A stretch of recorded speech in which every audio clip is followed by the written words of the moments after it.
It'd be the cherry on top is if you could keep all your receipts in a big shoebox. That's the best way To make it to more really complicated? complicate it. Yeah, yeah.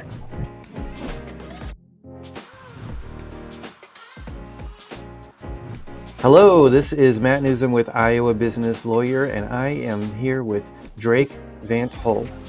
And Drake is a CPA, and he runs his accounting practice out of Des Moines called Performance Financial. And Drake specializes in small business accounting, and he is an expert at working with companies like service businesses, pressure washing, and other of those type. Drake, thank you so much for meeting with me today. Yeah, man, I really appreciate it. I love doing this kind of thing. This is kind of my favorite thing to do in the world. And, when I started my business, if I thought, I got to do this, meet with business owners all day and talk about business, boy, that's living for me. That's great. Well, a month or so ago, you and I started talking. I think we met on Facebook Yep. when many people recommended you to me as an expert in this area. The topic for that conversation was, how do we make taxes suck less next year? Taxes now have been behind us by about a month, and so maybe we have all forgotten the pain and frustration that came around the end of March, early April, when we were Yep. getting everything together. But next year we're going to have to do it again.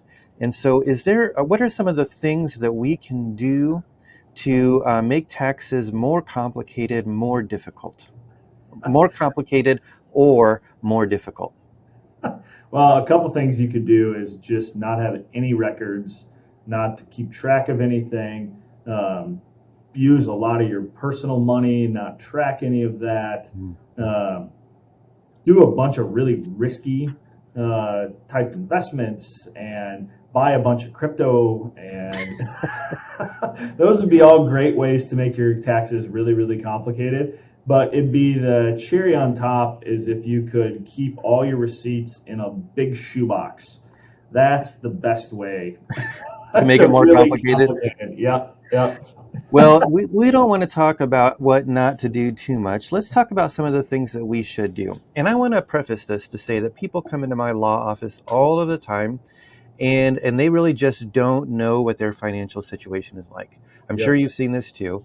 And so obviously having a good handle on what your business's finance is like is probably a foundational topic. So what are some of the things that we should do to keep our business's finances healthy and to make it easier to do taxes and to minimize our taxes? One, basic bookkeeping. This is I tell a lot of our clients and a lot of our prospects. There's two reasons why you do bookkeeping. One is it's going to help out come tax time, plain and simple. We've got profit and losses and balance sheets that we need to utilize for our tax return. The real reason that I think you should be doing bookkeeping is because it gives you data to make good decisions, but ultimately some level of bookkeeping, whether that's pen and paper, an Excel spreadsheet, or utilizing Excel, a bookkeeper, some industry specific accounting software, something you should be utilizing to track your income and expenses at an absolute minimum. So maintaining those records are paramount to making your tax season a much smoother operation. Now, my bank has an online application that does basic bookkeeping for me. It lets me categorize my expenses and label things and like that. If I don't really want to pay for QuickBooks, will that help me?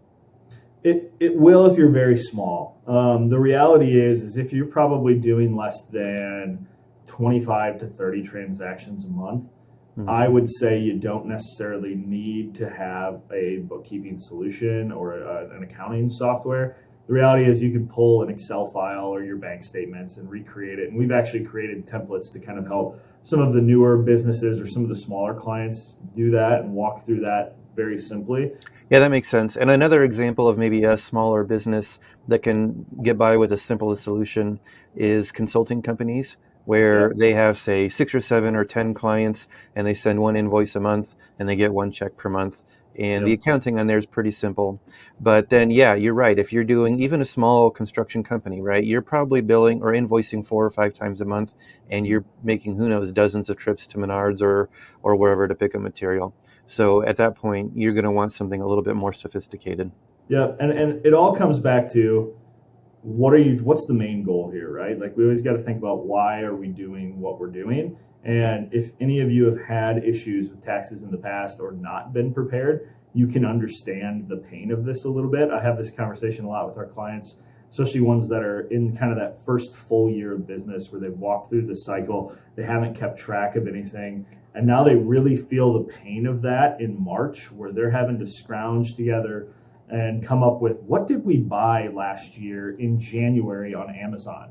So I'm a big believer in profit first. I run it for all of my businesses. I recommend my clients do it. And really, I do that because it's behavior based. And I think it really builds good habits, and it helps you to really start taking the next step of running a business, which is, okay, now we have data from the transactions and from maybe keeping some decent records. Now we're going to actually start to evaluate that, right? Do we need to cut back expenses? What always makes me chuckle is when people are like, man, Drake, we don't have money to pay our tax bill. We just didn't think it was going to be this. And I always say, well, Christmas is in December every single year, and if your family's going to spend, $1,200 on Christmas presents, it probably would make sense to put $100 away in savings for Christmas presents so that you're ready to buy Christmas presents. But paying taxes shouldn't be a big surprise either if the business is making money. And so if we don't have the cash to pay our tax bill, well, this would be a solution to come up with some of that. And that gets us to quarterly Yeah. quarterly estimated tax payments. And here's a little story. Tell me if you've heard this one before. My first year being self-employed, I underestimated my tax liability by $5,000 or $6,000. And of course, I waited to do my taxes until around April 12th. And I did not have an extra $5,000 or $6,000 sitting in my bank account to write off to the IRS. And it was very stressful and very frustrating. But part of that was because I hadn't made my quarterly estimated tax payments. So here's my question. What are quarterly estimated tax payments, and how do I figure those out? Yep. So really what your quarterly estimated tax payments are, just you paying in a portion of your tax pro rata throughout the year. If you think about how your business operates, right, you would not like to receive all of your revenue at one point in time. Some people might say they'd love to receive it. I would probably call them liars, because most people would not manage that effectively. And the IRS is the same way. They go, hey, we don't want gigantic cash infusions, because it's really difficult to manage operations when you get these giant cash infusions just once a year. Just like your business, they would like them to be somewhat consistent throughout the year. Sure. So really, what quarterly estimates are just paying in the IRS a portion of your taxes. Now, where people get this kind of twisted is estimated taxes don't mean by April you need to know what you're going to make for this year, right? Quarterly estimated tax payments are based off of your prior year's taxes. So a lot of times, if you are having somebody prepare your tax return, or even an H&R Block or something like that, they will suggest, hey, these are the quarterly estimates that you should make. And really what those suggestions are what we call protective estimates. And protective estimates really just look at, okay, for tax year 2022, since we've just gotten past that, you may have made $100,000, right? And let's say you didn't withhold anything, you didn't pay any estimates in, you just made $100,000. I don't know what that tax is going to be. It depends on your situation. But let's say that it comes out to you need to pay quarterly estimates of $2,500 a quarter. You're going to owe $10,000, and you need to make quarterly estimates of $2,500. That doesn't mean that in 2023 you are going to make $100,000 again. It just means we are matching what happened in the prior year. And if we pay those estimates in correctly, whatever additional tax we may owe, we will not have penalties and interest on for underpayment, because we've matched last year. If we make quarterly payments in, let's see, first quarter is January, February, March. So the first payment's in April, and then April, May, June. So July would be the next payment. July, August, September. Next one's October, and then October, November, December. The last one is in January. So by making those payments, ahead of time, it takes a lot of that stress of coming up with a big check in April if you didn't make the payments. And then I think Exactly. you also get a penalty if you severely misestimate your taxes, right? Correct. Yeah, penalties and interest for underpayment. So I know that we have to pay income tax, and Mhm. then there is both federal and state income tax. There is sales tax. I think I've heard of this thing called use tax. I've heard of Mhm. self-employment tax. Like, what are the different taxes that we have to pay? Yep. So your federal and state income taxes are really, think of it as the tax on your wages, right? If you didn't pay any, if nothing came out of your paycheck, right? And you had a $50,000 salary, you fall into these set kind of income tax brackets and you move your way up them. This is what you pay in taxes. That's what your federal and state income tax. Your FICA taxes, and this is the one that bites a lot of self employment people come tax time, is these are your Medicare and your Social Security taxes. So when you are an employee, the business that you are employed under pays half of those taxes, so that's 7.65, and you pay half of those taxes, so 7.65. So if you make $100,000 a year, just for simple math, out of your paycheck is coming your federal and your state withholding, as well as Medicare and Social Security tax. And that's going to be between the two of them $7,650, and your employer pays for that, the other half.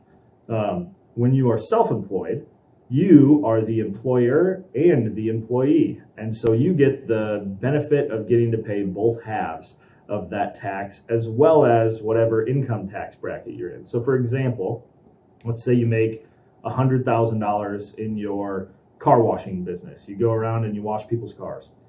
That $100,000 is going to be taxed at the federal income tax rate. So let's say that puts you in the 22% tax bracket. Then you get the joy of also paying an additional 15.3% tax, which is your self-employment tax, on top of that. Yeah, that stings. Now, at this point, I will interject that some people come to me and ask me if they should be an S corp, and my answer to that is that it depends on some things. If your income is getting close to that $100,000 mark, then I would say it's something you should talk to a professional about. And so I'm going to send them to you, Drake, to talk about S corps, Sure. because I do know that there are some benefits. They don't come free of charge, though. They do make your life a little bit more complicated, and having a tax person is a good way to reduce some of that self-employment tax and whatnot.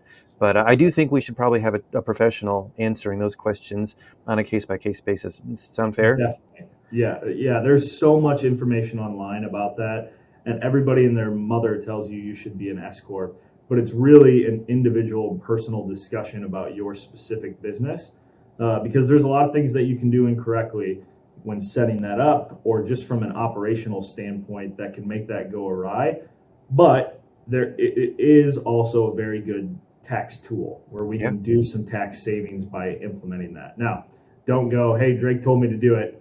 Again, talk to a professional about it, walk through your individual situation, but there could be some potential tax benefits and there could be some potential risks to you as well. Well, one example risk is that it can hurt your Social Security income if you are depending on that, and so that's Definitely. why you should not just do it. You should talk to us. But there are some other taxes that we as business owners pay. What is sales tax, and how do I know if I have to pay it? What is a I don't even know what a use tax is. I just heard somebody say this recently. Maybe tell us a little bit about that. Yep. So sales and use tax are really, we can think of them as essentially the same thing. Um, the sales and use tax might be more complicated than federal income tax. Oh, great. They are, sales and use tax is not a thing you want to screw around with. Um, and it's something that is very, very industry specific, state specific, and sometimes even county and city specific. Can get down to that level of detail. So a lot of times what you'll see in states that do not have state income tax, so South Dakota, Texas, Washington, Tennessee, Florida, they will have more in place for you as a business owner from a sales tax perspective, because that's one of their key ways to generate revenue. So in the state of Iowa, for example, for the most part, and there's caveats to every single rule, so consult with a CPA, specifically for your business. But typically service businesses do not pay sales tax. However, in South Dakota, they do. And so, think of a service business as like a CPA firm. Here in Iowa, we do not have to charge sales tax on the services that we perform. However, in South Dakota, you would have to charge sales tax on those services. And so it can depend wildly. On the use tax side, this is more if you are buying materials and things without paying sales tax, and then they need to be taxable once you utilize that raw material. Now, let's talk a little bit about how to reduce our taxes. So here's a couple of things that I've heard people say recently. Should I form an LLC to help with my deductions? Or should I buy things at the end of the year so that I can get write-offs? What do you think about these questions, and do you have answers to them? Yeah, so the LLC one, the entity selection that you have from a tax standpoint really has no bearing on what creates a deduction and what does not. The IRS standard is reasonable and necessary for your business expense. And so it doesn't matter if you're an LLC, a corporation, a sole proprietor. A business expense is a business expense. So I wouldn't worry so much about that. That's more from a legal standpoint, should you be from a risk mitigation, and that's where I would refer to Matthew on that. Speak with him about if you have entity concerns and how to set those up properly. But they don't dictate really what deductions you can take. Now, the other question I think is more profound, because this is the one that we hear a lot of people talking about is, should I just go be buying stuff at the end of the year to mitigate your taxes? And as any good attorney or CPA will tell you, is it depends. Yeah. We were talking earlier about keeping good records. A lot of times what I'll have clients say is, Drake, well, I think we need to buy a new truck before the end of the year. And I'll say, well, where's your income at, right? Is this going to be a asset or a revenue producing asset inside of your business? Or do you just want a new truck? Or do you just want some different things? I always tell guys, don't spend $1 to save a quarter. That's a bad relationship. Now, if you're buying things that you are definitely going to need and utilize in the next year, this could be a good opportunity to help mitigate some taxes. The other thing I'll note, though, is what I call the farmer's dilemma. And so this is where people are like, Drake, we need to get a new truck before the end of the year. I just saw it on the lot. It's a $60,000 brand new F-250. It's going to be perfect for what we need, and it's a beautiful truck, and they're giving me a deal on it, and da-da-da-da-da. We're going to buy this new truck for the business. So we need a write-off. Okay, great. Let's go get it, and we write the whole thing off, right? So from a tax perspective, we can do two things when we buy assets. We can utilize different tax codes to, when we say write it off, expense the entire purchase price of that vehicle in year one, or we can choose to take it over its depreciable life. Typically, if it's equipment or vehicles, that would be 5 years. So in a situation where it's a $50,000 vehicle, you could take $50,000 as an expense in year one, or essentially think of it as $10,000 each year for the next 5 years. It's not actually how it works. We can talk about the different depreciation methods, but practically think of taking a fifth of that expense over the next 5 years. And so these are not expenses in the fact that I have now spent some money I need to spend in order to keep my business open, but instead you're buying something that is actually going to produce more income for your business later on. So Yep. for example, if I bought an office building, like I think you just bought an office building, right? Yep. And rented out half of it, then that would be generating revenue for your business. It would actually make you profit, right? Correct. That's the goal, at least. And another good example was I had a client around this time or around the end of 2022 say, I have some extra money in the account and I'm going to go buy a skid steer. I saw someone is shutting down their business. And so that would be a revenue generating asset, right? Because For he sure. can make money with that skid steer. Definitely. Yep. Yeah. Even if you're a writer, a laptop's going to be a revenue generating asset for you. A faster laptop, or just to stay up with current trends. Those are all items that you would need to help generate the revenue. So, anything that it doesn't have to necessarily make you money, it could also help save you expenses, Oh, right? So for us, the building isn't necessarily, my main goal isn't to be super profitable with it, just because I own it, but it helps mitigate some of our potential rent increases down the line as we grow. all right. I'm going to ask you the hardest question of this video. Awesome. All right. So, how do I know if it's okay for me to either do my own taxes or go to the Walmart tax place or the H&R tax place versus having a CPA do my taxes? What's the deciding factor on which I should choose? Yeah, so it comes down to a personal choice. We have clients that have relatively easy tax returns. That maybe it's a husband and wife that work for, let's say, principal, and they get a W-2 and they have a little bit of interest from their joint checking account. That is about as easy as a tax return gets, but they just want somebody to look it over and spend some time to talk with them, and so they prefer going to a CPA. A lot of times in those situations, if you are comfortable going into a TurboTax, that's typically the route I recommend. Mostly because a lot of people don't want to pay the CPA fee, and that comes along with preparing some of that. And TurboTax and H&R Block do a very good job on basic W-2 tax returns by walking you through what you need to enter into their software. They are pretty robust at that, and can do a relatively good job. When you start having a business, this is where you run into some of the bigger questions, and where I don't trash the H&R Block or Tax Slayer or anything like that, but what they typically do is they are good at taking the information that you give them and putting that into the tax software and spitting out a tax return. They're not doing it necessarily wrong with the information that you give them.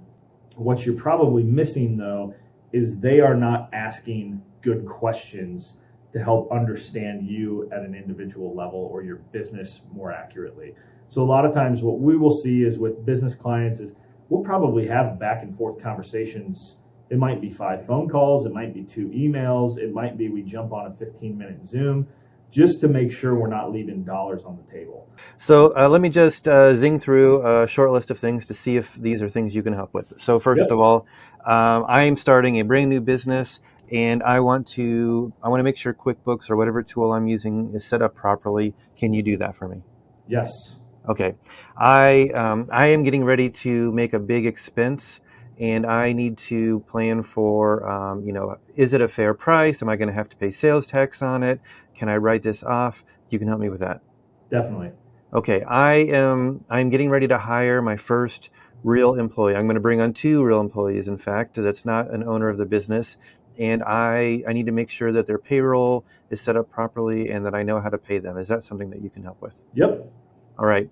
Now, what if I want to know, is my business profitable? Is it growing? Is my profit margin healthy? Are these things you can help with?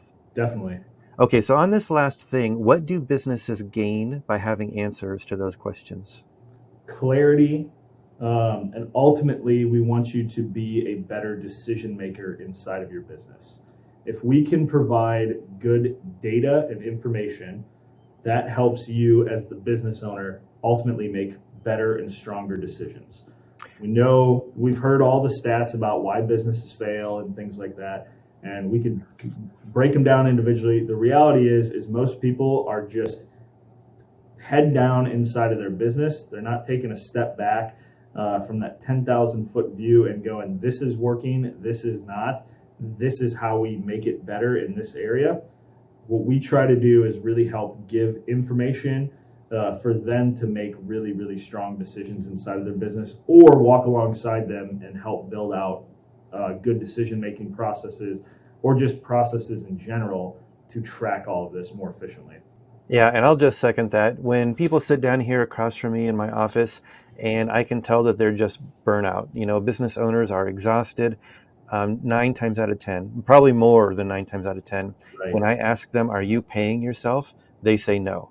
That is easily the number one reason for business owner burnout, is that they put in all the work and they still haven't been able to profit from it. So I just can't underscore enough how important it is to have a healthy profit for a successful business. And the only way to know if you're doing it right is to look at the numbers. And who do you get help with when looking at numbers? An accountant, right? We try at least. I really appreciate you taking this time to talk through all of these tax situations.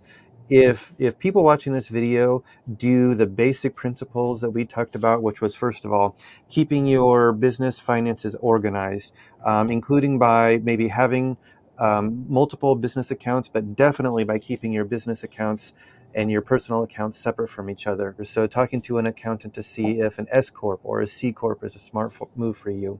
These are things that can make the taxes next year suck a lot less, and also just help your business succeed and be profitable. Drake, thanks a lot for meeting with us. Thank you for having me.